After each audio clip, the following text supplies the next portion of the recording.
सो मेरे प्यारे भाइयों और बहनों, उम्मीद है कि आप प्रभु में अच्छे होंगे, प्रभु में बढ़ रहे होंगे। और मुझे बहुत खुशी है कि मैं आपसे इस तरह से बात कर पा रहा हूँ और परमेश्वर के वचन से आपको सिखा पा रहा हूँ।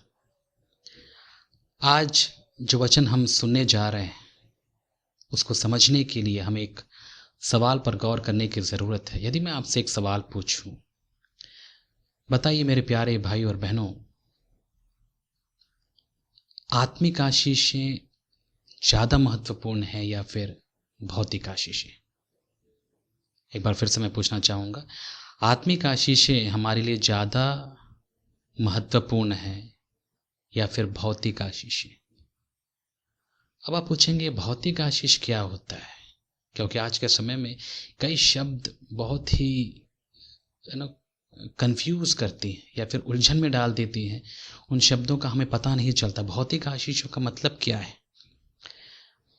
तो मैं आपको बता दूं, भौतिक आशीषों का मतलब वो सारी आशीषें जो हमारे इस सांसारिक जीवन के लिए महत्वपूर्ण है। सांसारिक जीवन मतलब जैसे क्या खाएंगे, क्या पिएंगे, कहाँ रहेंगे, किससे शादी करेंगे और क्या काम करेंगे, और ऐसे ही बहुत सारी जो चीज़ें हैं जो इस संसार से संबंधित हैं, उन सारी चीज़ों को हम भौतिक आशीषें कहते हैं। क्या ये सारी आशीषें ज़रूरी हैं हमारे लिए? क्या कह सकते हैं आप? यदि सोच के देखिए, यदि आप इस संसार में हैं और यदि आप भूखे मर रहे हैं और यदि आप इस संसार में आपके लिए छत नहीं है अपने आप को छुपाने के लिए, तो आप क्या सोचेंगे? यदि हम बाइबल में गौर करें तो ये सारी आशीषें गलत नहीं। बाइबल हमें ये नहीं कहती कि परमेश्वर हमें इन भौतिक आशीषों से भरता नहीं है। परमेश्वर ये आशीषें हमको देता है। अच्छा स्वास्थ्य यदि आपके पास है तो ये परमेश्वर की आशीष है। यदि आपके पास रहने के लिए स्थान है, खाने के लिए 2 वक्त की रोटी है, तो ये अच्छी बात है। परमेश्वर ने आपको आशीषित किया, परमेश्वर आपको दे रहा है, अच्छी आशीष है ये। यदि आप बहुत दिनों से ये सोच रहे थे कि परमेश्वर आपका ब्याह कराए और आपको अच्छा वर या वधू मिले, और यदि आपको वो मिल गया, अच्छी बात है, परमेश्वर ने आपको आशीष दिया, बहुत अच्छी बात है। इन सारी बातों को ही हम क्या कहते हैं? भौतिक आशीषें कहते हैं। और यदि हम बाइबल में देखें तो क्या यीशु मसीह ने ऐसे आशीषों को कभी गलत कहा? यदि आप बाइबल पढ़ के देखेंगे तो यीशु मसीह ने खुद कहा, परमेश्वर तुम्हारी चिंता करता है कि तुम्हें क्या देना है, तुम्हें क्या खिलाना है। तुम्हारे खाने पीने, पहनने, रहने की चिंता परमेश्वर को है।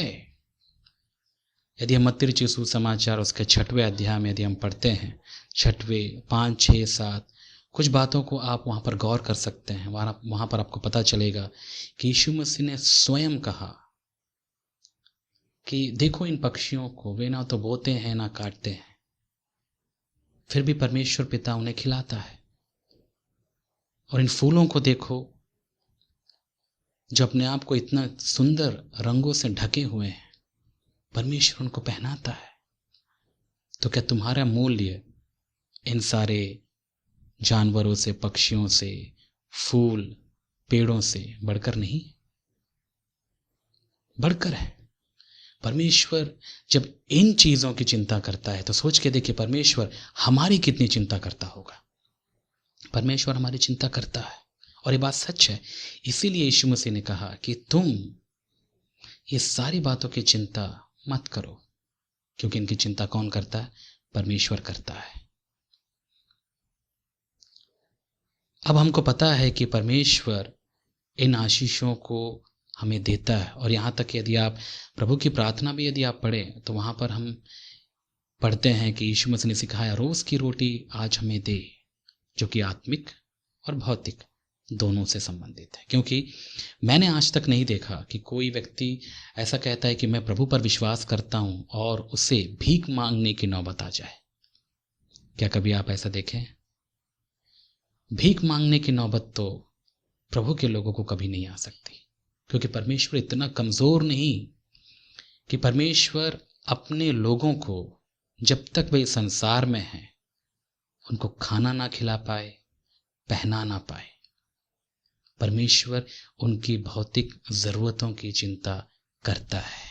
और यदि ये सच है तो मेरे प्यारे भाइयों और बहनों, हमें इन चीजों की चिंता करने की जरूरत नहीं। हमें इस बात का टेंशन नहीं होना चाहिए कि हम क्या खाएंगे, क्या पिएंगे, क्योंकि हमको पता है कि हमारा परमेश्वर पिता हमारी सारी जरूरतों को पूरा करने में सक्षम है।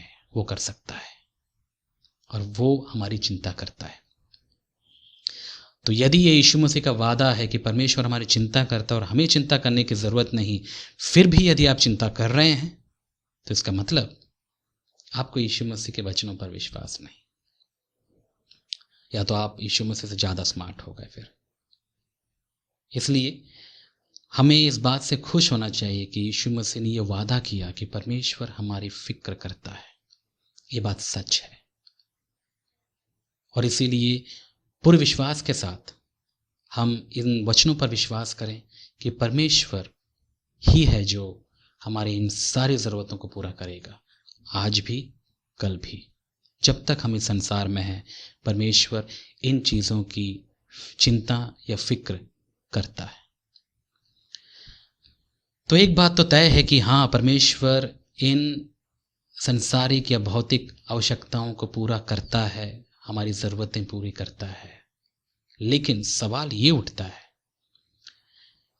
जब परमेश्वर का ये काम है कि परमेश्वर ये ज़रूरतें हमारी पूरी करता है, तो क्या हमें इन्हीं ज़रूरतों में ही अपना पूरा जीवन व्यतीत करना है, या फिर इन्हीं को ही परमेश्वर की आशीषें समझकर पूरी जिंदगी भर इन्हीं को पाने के लिए प्रभु के पीछे जाना है? और आसानी से यदि मैं कहूं, क्या यही परमेश्वर की आशीषें हैं? क्या इससे बढ़कर और कोई परमेश्वर की आशीष आपको नहीं दिखती? संसारिक लोग, यदि हम आज बहुत सारे संसारिक लोगों को देखें, उनकी सारी चिंताएं इन्हीं चीज़ों में रहती हैं। क्या खाना है, क्या पीना है, कहाँ रहना है, कैसे इस संसार में अपने लिए जगह बनाना है, सब इन्हीं बातों में व्यस्त रहते हैं, क्योंकि उनको परमेश्वर पर भरोसा नहीं। और उनके हिसाब से यही चीज़ें हैं जो आदमी को या फिर मनुष्य को आशीषित बनाती हैं। जिसके पास ये सारी चीज़ें हैं वो आशीषित है उनके हिसाब से। और कहीं ना कहीं मुझे भी लगता है कि हम विश्वासी भी इन्हीं विचारों में जीते रहते हैं। हमको लगता है कि जिसके पास खाने पीने की सामग्री हो, जिसके पास रहने का स्थान हो, परमेश्वर ने उसे आशीषित किया, और जिसके पास ये सब चीज़ें नहीं है, परमेश्वर ने उसको आशीषित नहीं किया। और हम इन्हीं भौतिक चीज़ों को ही परमेश्वर की असली आशीषें समझकर बैठ जाते हैं। तो मैं आपसे यही कहूँगा, यदि यही आशीषें हैं तो मुझे लगता है कि अंबानी को परमेश्वर ने बहुत आशीष दिया। उसके पास ना तो रहने की कोई कमी है, ना तो खाने की कोई कमी है, ना पैसे की कोई कमी है। परमेश्वर ने उसको तो भरपूरी से आशीषित किया। क्या लगता है आपको? क्या लगता है आपको? अब आप बोलेंगे कि मैं ये सब कुछ क्यों कह रहा हूं आपसे? वो इसलिए कह रहा हूं मेरे प्यारे भाइयों और बहनों, क्योंकि आज के समय में बहुत सारे विश्वासी जो चर्च में आते हैं, कलीसिया में आते हैं, परमेश्वर को एक भौतिक आशीष या भौतिक आशीषों को देने वाला तक ही सीमित कर दिए हैं लोग। उनको लगता है कि परमेश्वर, अच्छा ये मसीहों का परमेश्वर वही है ना जो चंगाई देता है, ये मसीहों का परमेश्वर वही है ना जो हमारी ज़रूरतों को पूरा करता है। और हमने परमेश्वर को सीमित कर दिया, ये जताकर दुनिया वालों को ये बताकर कि परमेश्वर केवल भौतिक आशीषें ही देता है और इससे बढ़कर परमेश्वर के पास कुछ नहीं। क्या ऐसा नहीं है मेरे प्यारे भाई और बहनों? बताइए। यदि आप कलीसियाओं में लोगों के जीवनों को गौर से पढ़ें, परखें, तो आप पाएंगे बहुत सारे लोग कलीसिया में केवल भौतिक आशीषों को प्राप्त करने के लिए ही आते हैं। उनको परमेश्वर से, परमेश्वर के काम से या परमेश्वर के वचनों से उनको कोई लेना देना नहीं होता। वे केवल आते ही इसलिए हैं कि उनकी भौतिक आवश्यकताएं पूरी हो जाएं, बस। ऐसे विश्वासी चर्चेस में भरे पड़े होंगे। आप आज आंख उठा के देखिएगा, गौर करिएगा, ऐसे बहुत हैं। और इनका सबसे बड़ा दोष मैं समझता हूं वो प्रचारक हैं जो इन बातों का आश्वासन उन्हें देते हैं कि आओ परमेश्वर के पास आओ, परमेश्वर आपको बुला रहा है। यदि तुम्हारे पास घर नहीं है तो परमेश्वर तुमको घर देगा। यदि तुम्हारे पास नौकरी नहीं है तो परमेश्वर तुमको नौकरी देगा। तुम्हारा बिजनेस बढ़ने वाला है। बहुत दिनों से तुम दुआ कर रहे हो, भारत में तुम्हारा काम नहीं बन रहा, तुम फॉरेन जाओगे, विदेश में जाके वहां पर सेटल हो जाओगे। परमेश्वर तुमको कह रहा है। हाँ, मैं जानता हूं कई दिनों से तुम दुआ कर रहे हो, तुमको अच्छा वर या वधू नहीं मिली, लेकिन कोई बात नहीं, परमेश्वर तुमको आशीष देने जा रहा है। क्या आप ऐसे प्रचारों को सुने हैं? आज के समय में कम से कम 99% प्रचारक यही तो प्रचार कर रहे हैं, यही तो बता रहे हैं, क्योंकि उनके पास आत्मिक आशीषों को बांटने के लिए कुछ है ही नहीं, क्योंकि वे खुद इन चीजों के लालची हैं, इन चीजों के पीछे भागते हैं और उनको लगता है कि इन्हीं चीजों को ही आशीषें कहते हैं और परमेश्वर केवल यही चीजें देना चाहता है लोगों को। कितने अंधे होते हैं ये लोग, ये प्रचारक। और अजीब बात यह है कि लोग भागते भी ऐसे लोगों के पास है, क्योंकि ये खुद लालची हैं। एक लालची के पास ही तो जाएगा, कुत्ता कुत्ते के पास ही जाएगा। जो भौतिक आशीषों का भूखा होता है, भौतिक आशीषों का प्रचार करने वाले प्रचारकों के पास ही तो जाएगा। वो क्यों जाएगा उन लोगों के पास, उन प्रचारकों के पास जो ये बोलते हैं कि भौतिक आशीषों को पाने की तुम्हें या पाने या पीछे जाने की तुम्हें कोई जरूरत नहीं है, वो परमेश्वर तुम्हारा देखभाल करेगा। तुमको पहले उसके राज्य, उसके धर्म की खोज करना है, बाकी ये सारी चीजें परमेश्वर तुमको दे देगा। इसीलिए आप अपने रिश्ते को परमेश्वर के साथ में सही करो यीशु मसीह के नाम से। ऐसे प्रचारकों के पास कोई नहीं जाता। हाय ऐसे लोगों पर, क्योंकि इन्होंने परमेश्वर को सीमित करने की कोशिश की।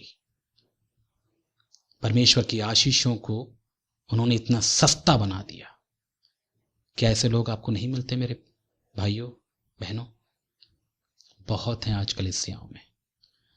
और इन सब का दोषी, जैसे मैंने कह दिया, इन सब का दोषी मैं समझता हूं वो प्रचारक हैं, जो शिक्षक हैं, जो आपके कलीसियाओं में यही हमेशा प्रचार करते हैं कि परमेश्वर के पास आओ, कोई भी बीमारी क्यों ना हो परमेश्वर तुम्हें ठीक करेगा। यदि नहीं करेगा तो क्या विश्वास नहीं करेंगे?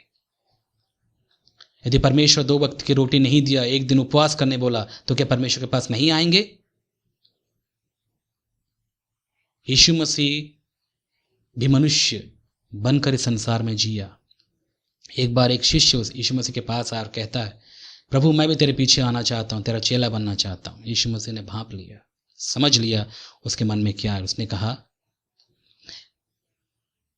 इस संसार में लोमड़ी के पास भट्ट हैं, पक्षियों के पास बसेरे हैं, लेकिन मनुष्य के पुत्र यानी मैं, मुझ में, मेरे पास सिर ढकने के लिए जगह भी नहीं। आना है तो आ जाओ मेरे पीछे। और वहां हम पढ़ते हैं कि ये व्यक्ति यीशु मसीह को छोड़ के चला जाता है। क्यों? क्योंकि वो इन्हीं चीजों के लिए आया था।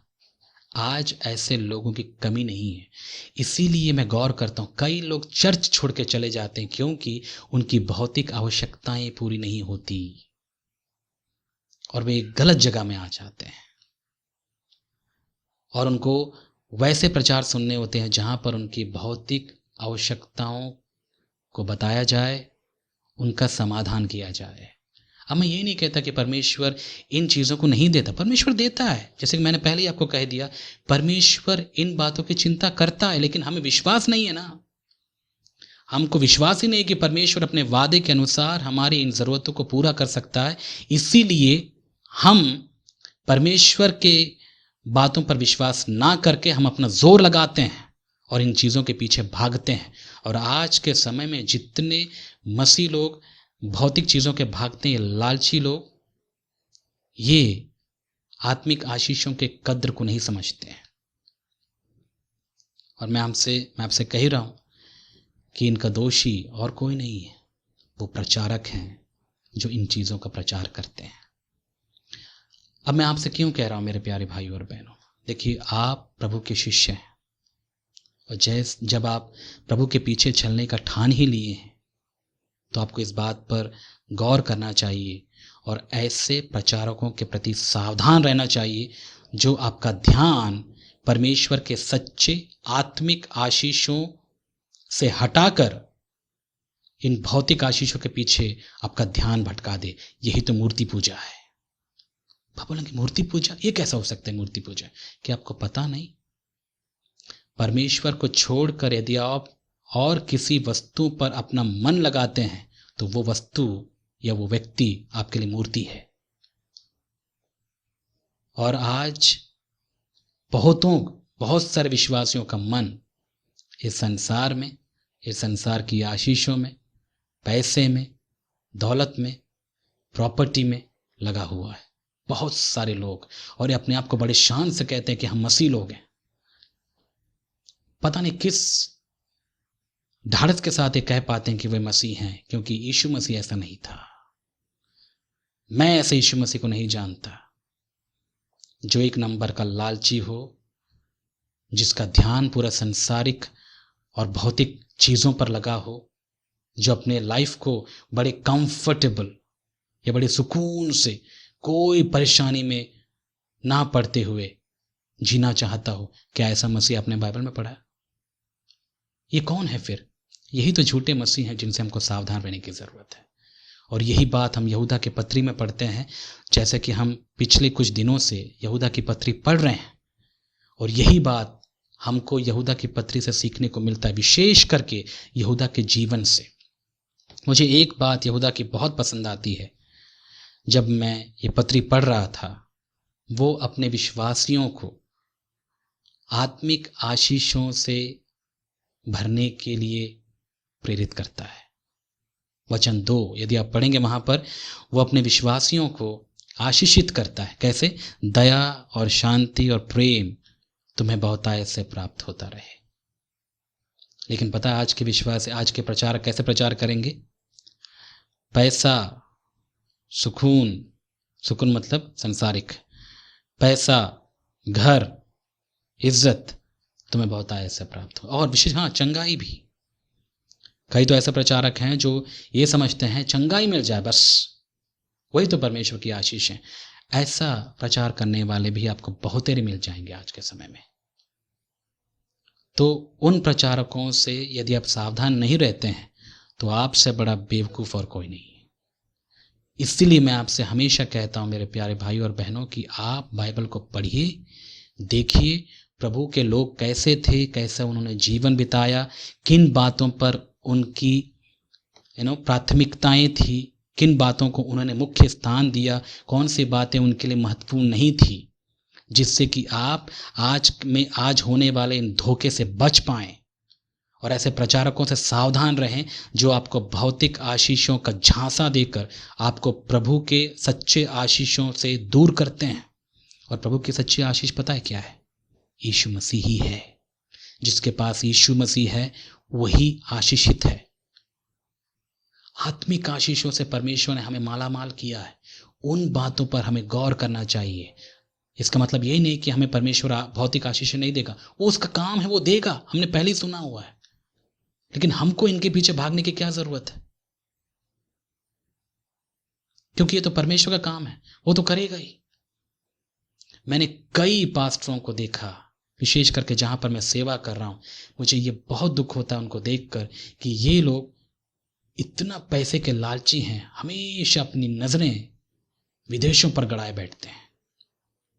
कौन हमारी इस गरीबी को देखकर हमें सपोर्ट करे, कौन हमारी परिस्थिति पर रहम खाए, उम्मीद लगाए बैठे हुए होते हैं, मेहनत नहीं करते। अब बताइए, ये प्रभु के सेवक हैं। यीशु मसीह ऐसा ही था। यीशु मसीह ने भी क्या ऐसे ही सेवा की, पौलुस ने भी ऐसे ही सेवा की, पतरस ने भी ऐसे ही सेवा की, यहूदा ने भी ऐसे ही सेवा की। और जहां तक मैं पढ़ता हूं, जैसे आप भी पढ़ते होंगे, कि ये सारे तो करोड़पति थे। यीशु मसीह तो करोड़पति थे ना। पौलुस को तो पूछो ही मत, वो तो दिन में एक नए नए कपड़े बदलता था, है कि नहीं? क्या पढ़ते हैं आप बाइबल में? क्या आपने पढ़ा नहीं कैसे पौलुस के पास सर्दी में कपड़ा ढाकने के लिए भी ना, अपना शरीर ढाकने के लिए भी कपड़ा नहीं होता था। कई बार आपने पढ़ा होगा बाइबल में। फिर भी हम अनजान हैं इन बातों से। पता है क्यों? क्योंकि परमेश्वर हमारे दिमाग को खोलता ही नहीं। कई विश्वासी तो इतने ज्यादा मंदबुद्धि हैं, कई दिनों तक चर्च में आएंगे, वचन को सुनेंगे, लेकिन उनका दिमाग इतना बंद रखा होता है, खुलता ही नहीं। क्यों नहीं खुलता? खोलना ही नहीं चाहते। उनका इन संसारिक और भौतिक चीजों में इतना ज्यादा, इन बातों से इनका दिमाग बंद है कि परमेश्वर उनसे बातें जरूर करता है, लेकिन वे लोग खोलना पसंद नहीं करते। और परमेश्वर तो बहुत अच्छा है ना, वो तो जबरदस्ती करता नहीं, वो तो केवल बातें कर सकता है, किसी के साथ जबरदस्ती नहीं करता। तो हमको ही सावधान होने की ज़रूरत है। इसीलिए यदि आप मेरी आवाज़ सुन रहे हैं तो मैं आपसे कहना चाहूँगा, आइए हम सीखें वचन से और यहूदा के जीवन से कि कैसे हमें आत्मिक आशीषों पर गौर करना चाहिए और भौतिक आशीषों के लिए परमेश्वर पर हमें निर्भर हो जाना चाहिए। परमेश्वर इन सारी चीज़ों को पूरा करेगा, लेकिन हमारा पूरा ध्यान आत्मिक आशीषों पर लगा रहे, यीशु मसीह के रिश्ते को और मजबूत करने पर लगा रहे। यही हमारे लिए ज़रूरी है। और एक बात मैं आपसे कहना चाहूँगा, कई गीत हैं आज के समय में पूरे भौतिक आशीषों से संबंधित हैं, और पता नहीं कई लोग बहुत खुशी से गाते हैं ये गीतों को और क्लेम भी करते हैं, परमेश्वर आशीष देगा, मेरे साथ ऐसा नहीं था, परमेश्वर ने उसको ऐसा दे दिया, परमेश्वर मुझे भी दे। मैं नहीं समझ पाता इनके मन में क्या चल रहा होता है। क्यों आत्मिक आशीषों के पीछे हम नहीं भागते हैं? और मेरे प्यारे भाई और बहनों, यदि आप ऐसे विश्वासियों से मिलते हैं, ऐसे सेवकों से या पास्टरों से मिलते हैं, सावधान रहिए, आप बर्बाद हो जाएंगे। वो आपको प्रभु से दूर कर देंगे। जो भी परमेश्वर से आपने पाया, ये लोग आपको परमेश्वर से दूर करके सब कुछ छीन लेंगे। और यदि आप सावधान नहीं है तो आपके साथ ऐसा हो भी जाएगा। इसलिए प्रभु आप पर दया करे और आप भी प्रभु के इस आह्वान पर गौर करिए, पवित्र आत्मा आपसे क्या कहना चाहते हैं। और हमेशा यीशु मसीह को ही अपना सच्चा आशीष समझिए, आत्मिकता में बढ़िए। एक दिन तो आपको और मुझे मरना ही है। जो कुछ हमने इस संसार में रखा सब कुछ खोना ही है, लेकिन जो हमने आत्मिकता में पाया इस संसार में, वही हमारे साथ अनंत काल तक रहने वाला है। तो यदि आप प्रभु के साथ अनंत काल तक राज करना चाहते हैं, उसके साथ संगति में, रिश्ते में रहना चाहते हैं, तो मेरी इन बातों पर गौर करिए। बाकी परमेश्वर आप पर दया करे, उसकी दया आप पर हो। परमेश्वर आपको आशीष दे। आमीन।